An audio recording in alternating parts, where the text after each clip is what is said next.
Good day, I'm Theodore Henry, and this is your JIS News for Thursday, June 17, 2021.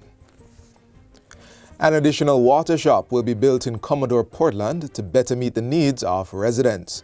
Local Government and Rural Development Minister Desmond McKenzie says a location has been identified and construction is to begin soon. It will be the second water shop for the Commodore community. The water shop is not going to alleviate the problems of the community, but at least it will provide you with some consistent source of water.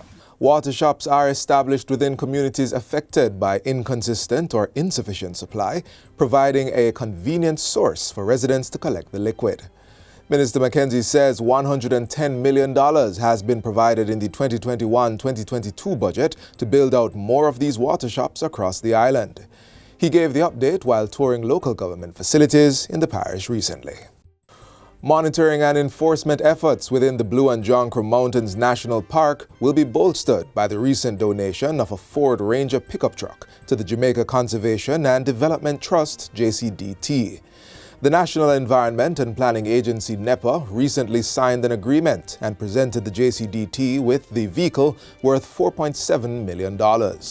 The JCDT supports NEPA's conservation and management activities within the mountain range, which has a high level of endemic plant and animal species and is home to critical water resources. With the motor vehicle gift, it is expected that more of the vast area, that's the Blue and John Crow Mountains National Park, will be monitored.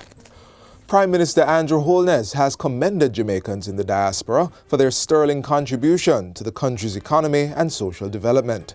Mr. Holness also lauded the 6 Jamaicans who were presented with the Governor-General's Diaspora Award for Excellence for their significant support to the fight against COVID-19. Indeed, support from our diaspora has been a critical lifeline for our country during the pandemic. The Prime Minister was speaking at a virtual town hall meeting put on by the Ministry of Foreign Affairs yesterday to commemorate Diaspora Day. The event is part of a 2-day Jamaica Diaspora Sustainability Symposium being held under the theme Jamaica and the Diaspora, Stronger Together for a Sustainable Future.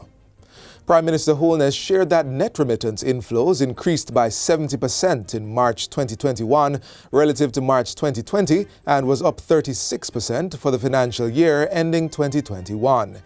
He says this steady support from the diaspora contributed to the country maintaining its balance of payment as well as its net international reserves, which is over $3 billion. Beyond sending remittances, the diaspora continues to promote trade and foreign direct investment, spur entrepreneurship, create new businesses, and transfer knowledge and skills. Mr. Holness assured the diaspora that government was working to create greater synergies in the pursuit of development.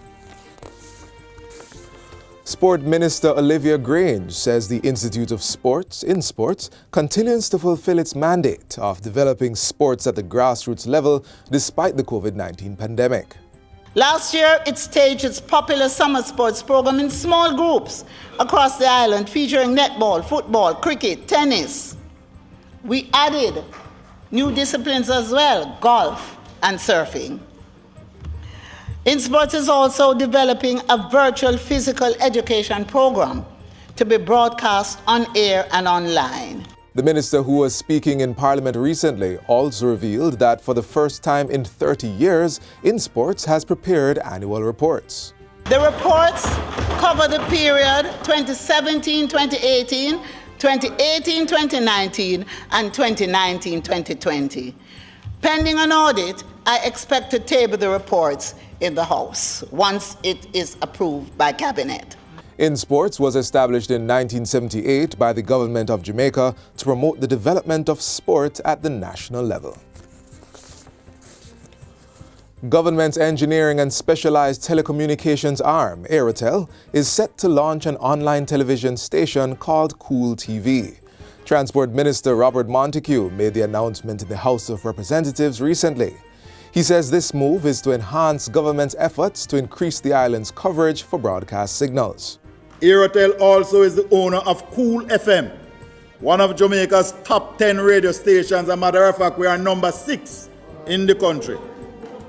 We have increased our coverage for broadcast signal and created a digital online platform for on-air broadcast. Minister Montague says government has also upgraded the air towers and installed CCTV to improve security at the Airtel facility. And finally, President of the Senate, Tom Tavares Finson, says government's decision to allow members of the Senate to join meetings virtually will not negatively impact the operations of the upper house. While speaking at a recent JIS think tank, Tavares Finson says the move provides an avenue for members who cannot physically attend Senate meetings at Gordon House to participate remotely. It is said that from every crisis comes good, and that no crisis should be wasted. So this is a development that has come out of the pandemic, but it is one that the Senate will embrace, and I suspect the lower house will also do so in due course. But it was spurred on by the pandemic, but it's a development that in 2021 we should embrace and develop. The Senate made history on June 4 when 4 senators were allowed to participate remotely in the proceedings of the sitting. The meeting was a hybrid of in-person and virtual participation. In keeping with the recent amendments to the Senate standing orders and the Constitution, the members who participated virtually were not permitted to form a part of the quorum, present a bill or motion, or vote. And that's it for JIS News Today. I'm Theodore Henry. Thanks for watching.